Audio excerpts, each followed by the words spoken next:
السلام علیکم دوستو، کیسے ہیں آپ سب؟ امید کرتی ہوں آپ سب ٹھیک ہوں گے۔ میں حاضر ہوں آج ایک نئی کہانی کے ساتھ۔ کہانی کی جانب بڑھنے سے پہلے گزارش ہے چینل کو سبسکرائب کرنا مت بھولیے گا۔ میرا نام شمائلہ ہے۔ ہم لوگ 3 بہن بھائی ہیں۔ مجھ سے بڑی 2 بہنیں ہیں جن کی شادی ہو چکی ہے، لیکن میری بہنیں اپنے گھر میں بالکل بھی خوش نہیں ہیں۔ میری بہنوں کے شوہر ان کے ساتھ بہت ہی برا سلوک کرتے ہیں اور کبھی کبھی تو ان پر ہاتھ بھی اٹھا دیتے تھے، لیکن اس لیے میرا ذرا بھی دل نہیں کرتا تھا شادی کروانے کو۔ مجھے تو اب شادی کے نام سے ہی ڈر لگتا تھا۔ جو کچھ میری بہنوں کے ساتھ ہو چکا تھا، میں نہیں چاہتی تھی کہ وہ میرے ساتھ ہو۔ اپنی بہنوں کو دیکھ کر میرا دل بہت ہی زیادہ گھٹتا تھا۔ میں اپنی امی کو اکثر کہتی تھی کہ آپ نے ان کو اس جہنم میں کیوں چھوڑ رکھا ہے۔ میرا دل چاہتا تھا کہ میں اپنی بہنوں کے لیے کوئی نہ قدم ضرور اٹھاؤں، لیکن میں اکیلی ایسا کچھ بھی نہیں کر سکتی تھی۔ اور جب میں اپنی امی کو یہ سب کچھ بتاتی تو میری امی الٹا مجھے ہی نصیحتیں کرنا شروع کر دیتی تھی اور کہتی تھی لڑکیوں کو بہت کچھ برداشت کرنا پڑتا ہے، لیکن میں ان لڑکیوں میں سے نہیں تھی جو سسرال والوں کے ظلم و ستم کو برداشت کرتی۔ کچھ ہی دیر بعد ہماری اماں حج کرنے کے لیے چلی گئی اور اماں کے جانے کے بعد گھر میں میرے رشتے کی باتیں ہونے لگیں، لیکن میں نے سب کو صاف منع کر دیا تھا کہ مجھے ابھی شادی نہیں کرنی۔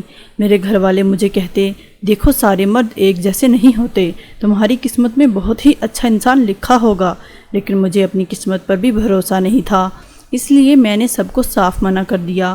کچھ ہی دنوں بعد میری امی گھر واپس آ چکی تھی اور میری امی نے مجھے اصرار کرنا شروع کر دیا کہ میں نے تمہارے لیے بہت اچھا لڑکا دیکھا ہے، وہ لڑکا بہت ہی زیادہ شریف ہے، ایک بار تم میری بات مان کر دیکھو۔ میں نے بھی امی کی باتیں سن کر اپنے دل کو تسلیاں دینا شروع کر دی اور اپنے رشتے کے لیے ہاں کر دی۔ سب گھر والے بہت ہی زیادہ خوش تھے اور میری شادی کی تیاریاں شروع ہو چکی تھی۔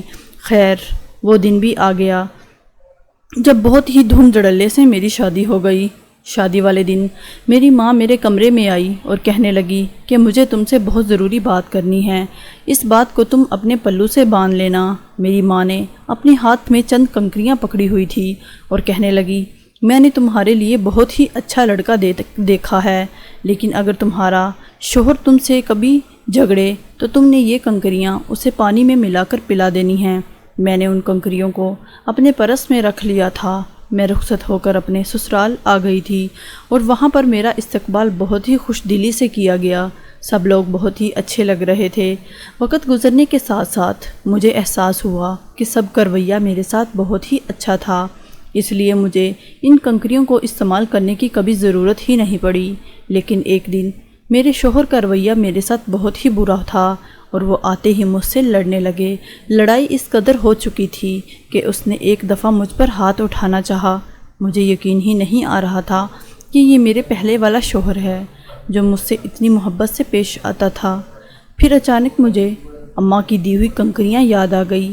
میں نے ان کنکریوں کو پانی میں ملا دیا اور وہ پانی اپنے شوہر کو پلا دیا، لیکن جیسے ہی میرے شوہر نے وہ پانی پیا اس کی طبیعت بگڑنے لگی۔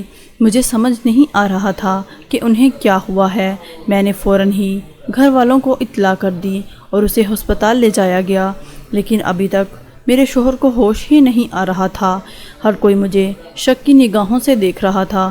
میں نے کئی دفعہ اپنی اماں کو کال کرنے کی کوشش کی، لیکن میری اماں میرا فون تک نہیں اٹھا رہی تھی۔ نہ جانے آج میری اماں کہاں چلی گئی تھی۔ میرا پریشانی سے برا حال ہو چکا تھا۔ مجھے اس وقت پر غصہ آ رہا تھا جب میں نے اپنے شوہر کو پانی پلایا تھا۔ مجھے سمجھ نہیں آ رہا تھا اب میں کیا کروں۔ میں کسی سے بھی نظریں ملانے کے قابل نہیں رہی تھی۔ میں بار بار ہر کسی سے اپنے شوہر کے بارے میں پوچھ رہی تھی، لیکن کوئی بھی مجھے سچ بات نہیں بتا رہا تھا۔ پھر میں نے آخرکار اپنی ماں کو فون کرنا شروع کر دیا۔ میری ماں نے جیسے ہی میری کال اٹھائی میں نے فوراً ہی رونا شروع کر دیا کہ آپ نے میرے ساتھ اچھا نہیں کیا۔ میری ماں کو سمجھ نہیں آ رہی تھی کہ میں کیا کہنا چاہ رہی ہوں۔ پھر میں نے اپنی اماں کو بتایا، آپ نے جو کنکریاں دی تھی ان کنکریوں کو میں نے پانی میں ملا کر اپنے شوہر کو پلا دیا، جس کو پینے سے وہ بے ہوش ہو چکا تھا۔ میری ماں کہنے لگی، یہ تم نے کیا کر دیا ہے؟ میں نے اپنی اماں کو کہا، آپ نے ہی مجھے ایسا کرنے کے لیے کہا تھا۔ میری ماں کہنے لگی، چلو ٹھیک ہے، تم پریشان مت ہو، میں تمہارے پاس آتی ہوں۔ میرا رو رو کر برا حال ہو چکا تھا۔ میں رو رو کر اپنے شوہر کی صحت یابی کے لیے دعا کر رہی تھی۔ میں نے ہسپتال پہنچتے ہی اپنے شوہر کے بارے میں دریافت کرنا شروع کر دیا، لیکن ڈاکٹرز کہنے لگے کہ آپ ان کی صحت یابی کے لیے دعا کریں، ان کی حالت خطرے سے خالی نہیں ہے۔ میرا یہ سن کر دم نکل چکا تھا۔ میری ماں مجھے کہنے لگی، مجھے معاف کر دینا، میں تمہیں بتانا بھول گئی تھی کہ اگر تمہارا شوہر اچھا ہو تو ان کنکریوں کا پانی میں اسے ملا کر مت پلانا، اور تم یہ غلطی کر بیٹھی ہو۔ ایک بار جھگڑتے ہی تم نے وہ پانی اپنے شوہر کو پلا دیا، اس لیے تمہارا شوہر آج ہسپتال میں پڑا ہوا ہے۔ یہ سنتے ہی میرے رونگٹے کھڑے ہو چکے تھے۔ میں خدا کے آگے سجدہ ریز ہو چکی تھی کہ مجھے میری غلطی کا احساس ہو گیا ہے، مجھے معاف کر دے۔ خدا نے میری دعا قبول کر لی۔ میرا شوہر صحیح سلامت گھر واپس آ گیا تھا۔ میں نے اپنے شوہر سے معافی مانگ لی تھی، میرے شوہر نے بھی مجھے معاف کر دیا تھا۔ اس کہانی سے ہمیں یہی سبق ملتا ہے کہ ہمیں کبھی بھی دوسروں کے کیے گئے اصولوں پر عمل نہیں کرنا چاہیے، کیونکہ انسان اس طرح اپنا سب کچھ گوا بیٹھتا ہے۔ مزید اچھی سٹوریز کے لیے چینل کو سبسکرائب کر لیں۔